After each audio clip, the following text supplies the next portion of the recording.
प्रिय विद्यार्थियों, आज के अध्ययन का हमारा टॉपिक है अखिल भारतीय सेवाओं में भर्ती एवं प्रशिक्षण। इंडियन एडमिनिस्ट्रेटिव सर्विस में रिक्रूटमेंट एंड ट्रेनिंग। जैसा कि आप सबको विदित है, अमेरिका और फ्रांस में अलग अलग दो सेवाओं के लिए अलग अलग परीक्षाएं आयोजित की जाती है, जबकि भारत में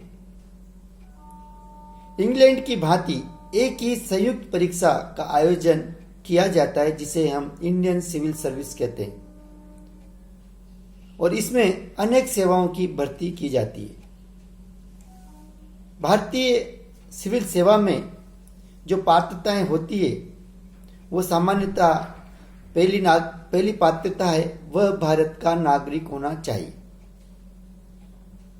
सेकंड, उसकी आयु सीमा 21 से 28 वर्ष होना चाहिए। यद्यपि इसमें कुछ वर्गों को छूट दी गई है। ST/SC को 5 वर्ष का अधिकतम छूट दी गई है। महिलाओं के लिए और अधिक छूट दी गई है। विधवा एवं अन्य को भी आयु सीमा में छूट दी गई है। इससे तात्पर्य है कि क्योंकि ये निम्न वर्ग हैं, अतः इनकी पढ़ाई लेट शुरू होती है और सामान्यतः अधिक उम्र में जाकर ये कोई योग्यता हासिल करते हैं।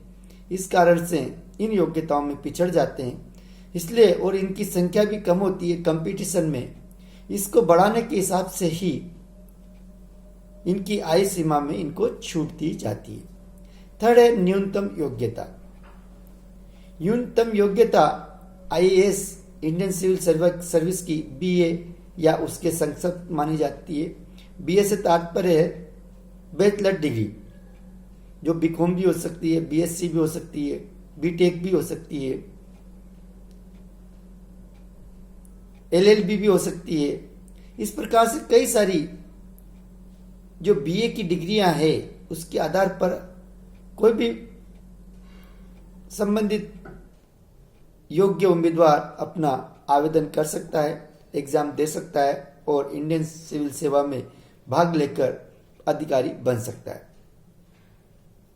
अवसरों की संख्या, ये भी एक विशेष योग्यता है, पात्रता है कि सामान्यतः एक व्यक्ति 4 अटेम्प्ट ले सकता है, 4 बार ही एग्जाम दे सकता है।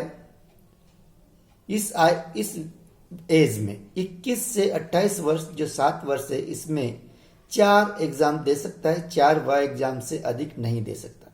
अगर वो 4 एग्जाम में पास होता है, इंडियन सिविल सर्वेंट बनता है तो ठीक, वरना वो अन्य सेवाओं के लिए पात्र रह जाता है। इस प्रकार लेकिन यहाँ महिलाओं और ST/SC OBC समुदाय को कुछ छूट दी गई है। ST/SC को अनलिमिटेड छूट है, चाहे वो कितने एग्जाम देवे।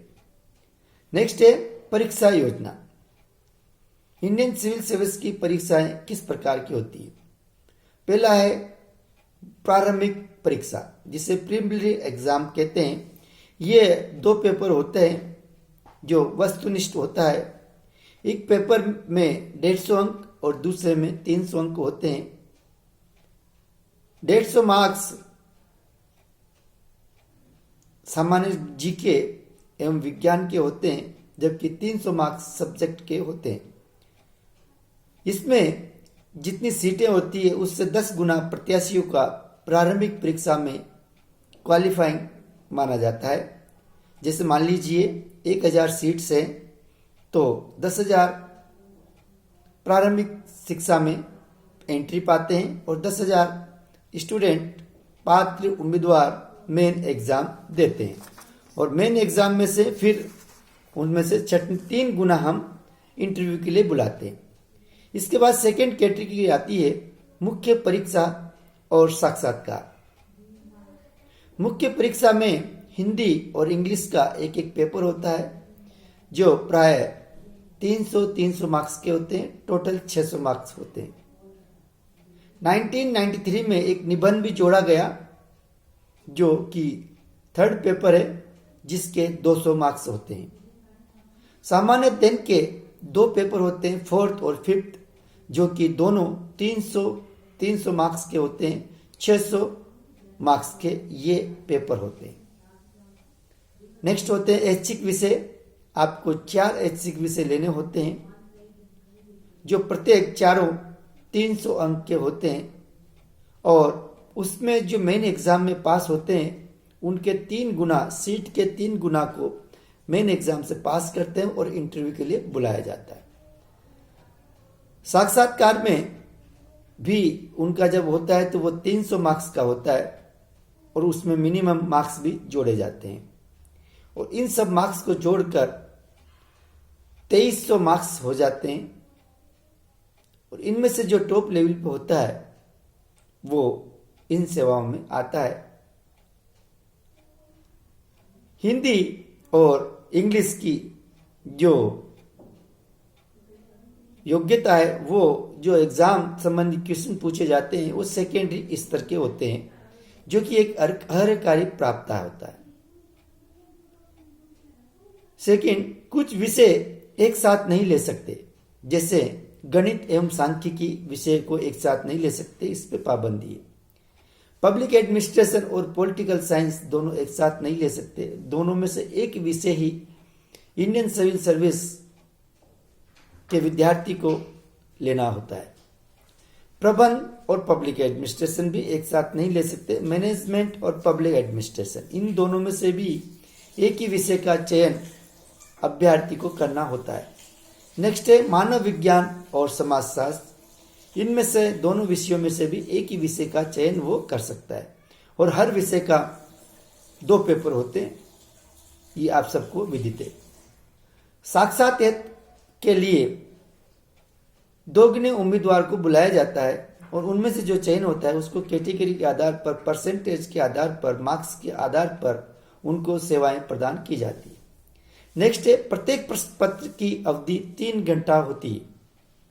जब एग्जाम होता है तो हर पेपर, प्रत्येक पेपर की, चाहे वो प्रिलिमिनरी हो या मेन हो, उनके प्रत्येक पेपर की अवधि 3 घंटे की होती है मैक्सिमम।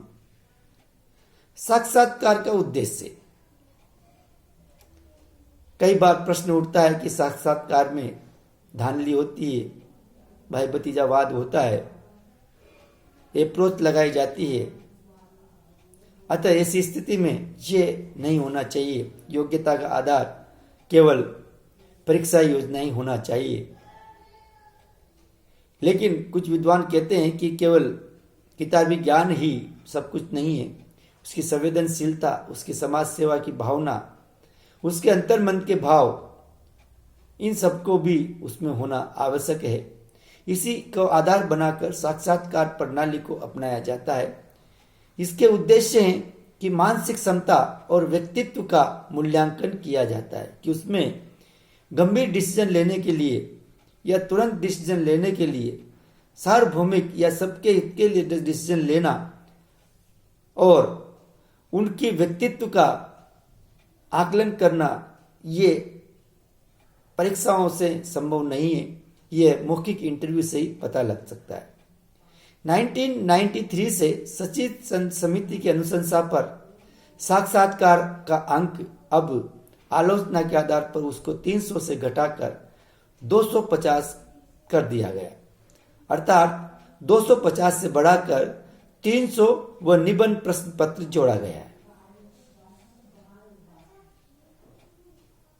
इसको क्लियर कर दें कि 1993 से सतीश चंद्र समिति की अनुशंसा पर साक्षात्कार के अंक जो 250 हुआ करते थे उनको बढ़ाकर 300 कर दिए गए। और उसी प्रकार क्योंकि इसमें टेक्निकल, मेडिकल, इंजीनियर और अन्य सेवाओं के विशेष विशेषज्ञ ज़्यादा सिलेक्शन हो रहा था, इसलिए आर्ट्स के, सोशल साइंस के अभ्यर्थी इसमें सफल नहीं हो पा रहे थे। इस कारण इसमें एक अन्य विषय निबंध जोड़ा गया जो कि 200 अंक का होता है। इस प्रकार एक विशेषज्ञ को और एक सामान्यज्ञ को, एक आर्ट्स के और साइंस के विद्यार्थियों को इसमें समान योग्यता के आधार पर उनको बैलेंस किया गया। इस प्रकार हम कह सकते हैं कि आज भी भारतीय लोक सेवा गौरवान्वित है, उसकी एक गरिमा है, उसकी समाज में एक प्रतिष्ठा है और सामान्यतः हर कोई जो टॉप लड़का होता है, पढ़ाई में अच्छा होता है, उसको आईएएस बनने की सलाह दी जाती है और वह आईएएस की जब बात सुनता है तो वो आईएएस बनना ही पसंद करता है। लेकिन हर कोई आईएएस नहीं बन सकता, क्योंकि आईएएस बनने के लिए पूरे राष्ट्र से सारे जो पढ़े लिखे ग्रेजुएट विद्यार्थी होते हैं, योग्य विद्यार्थी होते हैं, वो सभी इसमें ट्राई करते हैं, कोशिश करते हैं। लेकिन जो इंटेलिजेंट होते हैं, जो बौद्धिक होते हैं, जो अच्छे पढ़ाई में होते हैं, वही इसमें सफल हो पाते हैं। थैंक यू, धन्यवाद।